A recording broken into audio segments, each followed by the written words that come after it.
Cher ami, conquérant des espaces naturels, toi qui comme moi aimes la couleur verte, verte comme un billet de 100 €.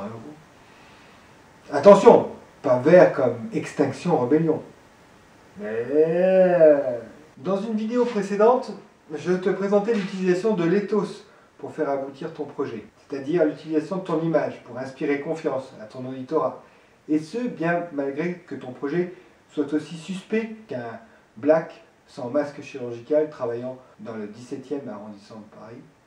Aujourd'hui, je te présente l'utilisation d'un autre axe de communication tout aussi efficace, le pathos. Et comme précédemment, le promoteur principal du projet de port de Bretignolles-sur-Mer sera notre très expressif démonstrateur. Tu vas voir, ça va te plaire. Ah non, ça va te plaire.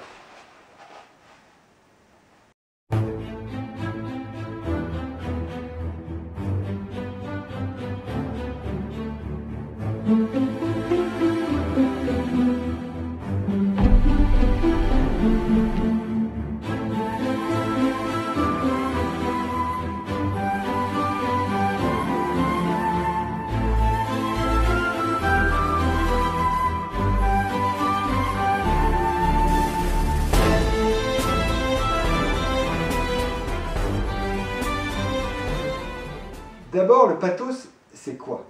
C'est tout ce que ton discours contient pour susciter l'émotion de ton public. Beaucoup d'émotions, et tellement d'émotions qu'il peut t'en donner à foison. Président de la communauté de communes du pays de Saint-Gilles-Croix-de-Vie, je vous reçois ce matin avec beaucoup d'émotion. Chose importante, le pathos est utilisé lorsque les arguments sont controversés. Ah ah! Je te l'avais dit que ça t'intéresserait.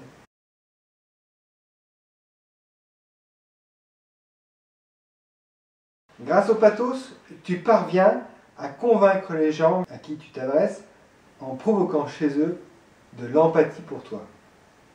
L'empathie, tu sais ce truc-là qui te permet de reconnaître et comprendre ce que ressent l'autre. Bon, tu vas comprendre. Dans ce premier exemple, notre démonstrateur est interrogé suite à la mise en place d'une ZAD pour stopper son projet.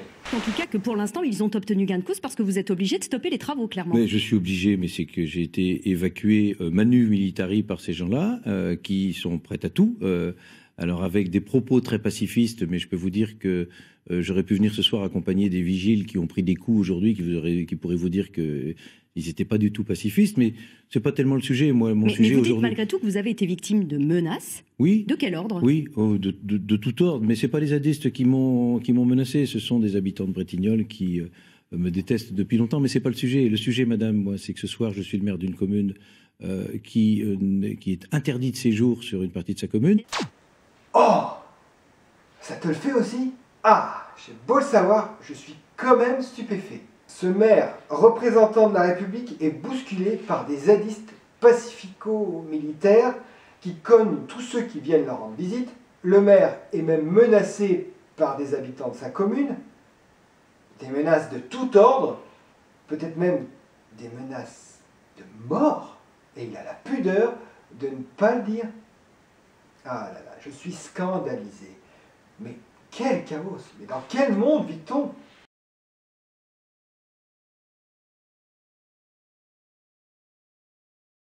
Mais attends, ce n'est pas le sujet. Le sujet, c'est comment est-ce qu'on fait pour que la situation ne dégénère pas à Bretignolles-sur-Mer? Comment est-ce qu'on fait pour qu'il n'y ait pas un conflit pro-zadiste et anti-zadiste sur Bretignolles? Comment est-ce qu'on fait pour retrouver le calme sur notre territoire? Mais est-ce que vous demandez par exemple aux forces de l'ordre d'intervenir pour déloger ces zadistes, même s'ils sont sur un terrain privé ce soir? Nous allons le faire évidemment dans les règles. On a déposé un certain nombre de plaintes, mais je suis plutôt inquiet parce qu'aujourd'hui, je ne suis pas sûr que les Bretignolais et peut-être plus généralement les Vendéens vont attendre que les décisions de justice soient prises. Voilà le sujet. Le pathos bien maîtrisé stimule l'imagination. Le maire est bloqué dans son action pour laquelle il a été élu. Il ne peut rien faire directement. Du moins, les procédures réglementaires pour déloger les gêneurs risquent d'être longues. Mais rien ne prédispose les habitants de Bretignolles, voire de la communauté de communes, voire même du département, ou encore même de la région, Allez, venez, venez, viens, viens, viens, à attendre la fin des procédures. Rien ne prédispose toutes les personnes qui le souhaitent à ne pas déloger les zadistes avant la fin des procédures. Tu vois? Bon, bien sûr, tu n'es pas obligé. Mais sache que le maire se donne beaucoup de mal pour toi. Le discours de candidature à la présidence de la communauté de communes est l'occasion de le rappeler. Prêt? Je suis prêt. Ma décision est prise. Je suis disposé à mettre un terme à ce projet qui divise, et passez-moi l'expression, bousille ma vie et celle de ma famille depuis trop longtemps. L'arrêter serait un soulagement, la fin d'un cauchemar personnel. Ou encore lorsqu'il est interrogé suite à la déclaration d'utilité publique du projet. Le maire apprécie la décision du préfet de la Vendée, sans triomphalisme, mais avec une certaine émotion, comme un gros baby blues après une grossesse difficile. Allez, poussez, monsieur, poussez! Allez! Oh! Ah, c'est un porc! Il dit n'avoir jamais baissé les bras, même si le rebours du 16 décembre 2011 l'avait profondément atteint. J'en ai pleuré. Le lendemain matin, j'ai décidé de ne jamais abandonner. En tout cas, ce qui est sûr, c'est que les Bretignolais ne laisseront pas s'aborder des années de sacrifices, de sueur, de joie et de peine. Jamais les Bretignolais ne laisseront s'aborder 20 ans de participation citoyenne, des millions d'euros dépensés, des années de sacrifices, de sueur, de joie et de peine. Mais d'ailleurs, qui mieux que quiconque sait ce qui vaut le mieux pour Bretignolles que les Bretignolais favorables au port, soudés dans l'épreuve. Ah!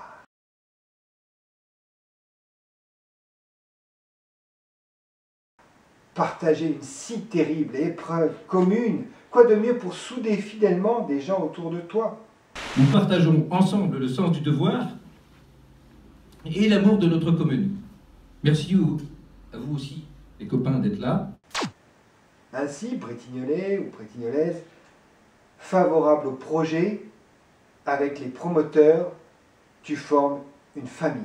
Président de la communauté de communes du pays de Saint-Gilles-Croix-de-Vie, je vous reçois ce matin avec beaucoup d'émotion, entouré des maires de notre beau territoire, que je remercie sincèrement de leur présence. J'ai souhaité également que nous soyons accompagnés de quelques Bretignolais, que je remercie aussi d'être là. Dans l'épreuve que nous vivons, cela fait du bien d'être en famille. Et prends garde aux personnes qui ne partagent pas tes idées. Ce sont certainement des étrangers, des inutiles, des nuisibles, qui n'ont en fait que le rêve d'empêcher le monde de tourner derrière leur écran.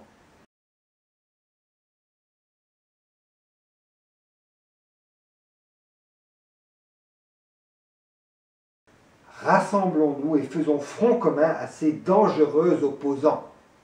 Tu vois? Exemple lu dans son observation à l'enquête publique de 2018. Nous, les Bretignolais, avons remarqué que les opposants les plus actifs, ceux développant des théories fumeuses, n'habitent pas la commune, ne sont pas inscrits dans une association locale, ne participent jamais à la vie ici. Portés par la haine, ces activistes, dont les ordinateurs ont dû chauffer, m'accusent de rêver de grandeur. Mais non, en fait, que le rêve d'empêcher le monde de tourner derrière leur écran. Tu as remarqué? Les émotions suscitées sont fortes et c'est important car les émotions fortes sont difficilement compatibles avec la pensée rationnelle. Je te donne un exemple. Tu es face à un extrémiste. Ok? Dans cette situation, tu dois comprendre le discours d'un astrophysicien qui s'intéresse à l'écologie. Tu comprends la difficulté. Période ponctuelle et qu'on pourra ensuite à nouveau s'innerver de prédation et de production. Et ça ne va pas du tout, ça. Ça, c'est tout à fait faux.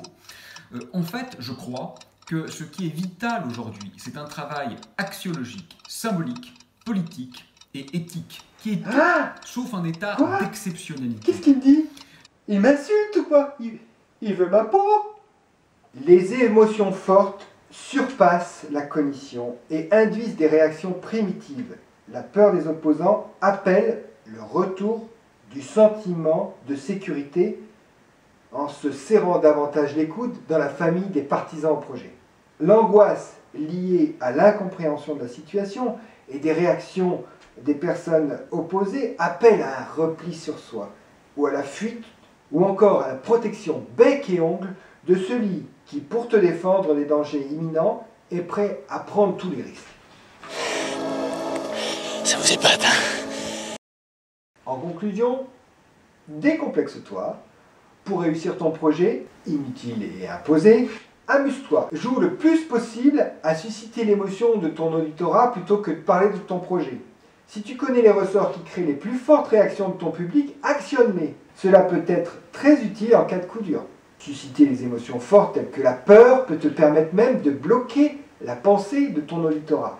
Dans notre exemple, la ZAD a fini par être démantelée, incendiée, avec quelques affaires personnelles de leurs occupantes et occupants, par des habitants du coin certains de faire le bien et convaincus de la légitimité à manipuler des jerrycans d'essence, des briquets proches d'autres habitations et en plein confinement.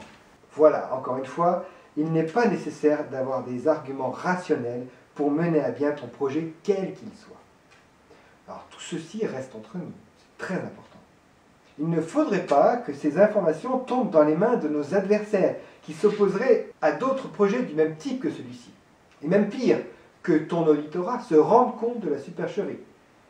Tout tomberait à l'eau, sans mauvais jeu de mots. Donc, ne diffuse pas ces vidéos, qui traitent d'une sorte de cas d'école de projets inutiles et imposés. Car rappelle-toi que ces types de projets ne sont pas inutiles pour tout le monde. Pour finir, pour le plaisir, voici un extrait de la candidature de la communauté de communes de cet été. Il s'agit là d'un parfait mélange de pathos et d'éthos. Notre démonstrateur joue son dernier batou, car les votes lui sont a priori défavorables. La municipalité de Saint-Hilaire a changé et possède le plus grand nombre de sièges à la communauté de communes. Éloquence dramaturgique, évocation des qualités humaines supranormales de l'orateur, capable de te tendre la main, Jean-Yves. Et oui, aussi à toi, Chantal, et de ne laisser personne sur le chemin. Ne laisser personne sur le chemin, tendre la main. C'est curieux, ça me fait penser à quelque chose. Mais quoi ?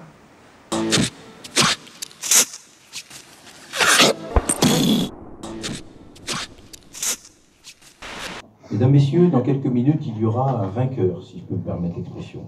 Quel qu'il soit, je suis triste. Notre beau pays, qui vient de vivre un mandat fabuleux, sera, lui, le grand perdant de cette soirée. J'en suis désolé, mes amis. Dès demain, il faudra panser les plaies. Si je gagne, je m'emploierai à recoller les morceaux d'une belle histoire coupée en deux. Je ne laisserai personne en chemin. À vous, les Illérois, je tendrai la main dès lundi. J'ai bien compris que Jean-Yves et mes amis de Saint-Hilaire avaient changé d'alliance. Mais moi, je n'ai pas changé vis-à-vis de Saint-Hilaire-d'Orier. Et j'ai gardé en mémoire le jour où, ensemble, il y a 14 ans, sous l'impulsion d'un Jacques Fraisse rassembleur, vous m'avez confié la mission d'unir nos deux communautés et de veiller à la longévité de cette union. Tu y étais, Jean-Yves? Tu y étais, Chantal? J'en ai fait promesse, je la tiendrai. La loyauté et la fidélité, cela aussi, c'est ma démocratie. Je ne laisserai pas Saint-Gilles en chemin. À 60 ans, désormais apaisé, je possède la sagesse nécessaire pour pardonner. Les élus de Saint-Gilles sont mes amis d'hier et ils seront ceux de demain. Il n'y a pas d'autre option pour la sérénité et la réussite de notre beau pays de Saint-Gilles-Croix-de-Vie.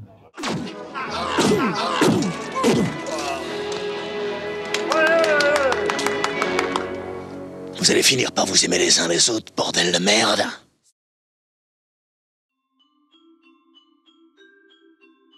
L'émotion n'est pas à opposer à la raison. La prédominance forte de propos suscitant l'émotion par rapport aux propos sollicitant l'intellect peut mettre la puce à l'oreille. Utiliser la peur ou créer un climat de peur, utiliser des techniques de propagande type publicité visant à associer des émotions à un projet ou à un produit, sont des techniques de manipulation qui peuvent permettre de contourner le sens critique et convaincre du bien fondé d'un projet.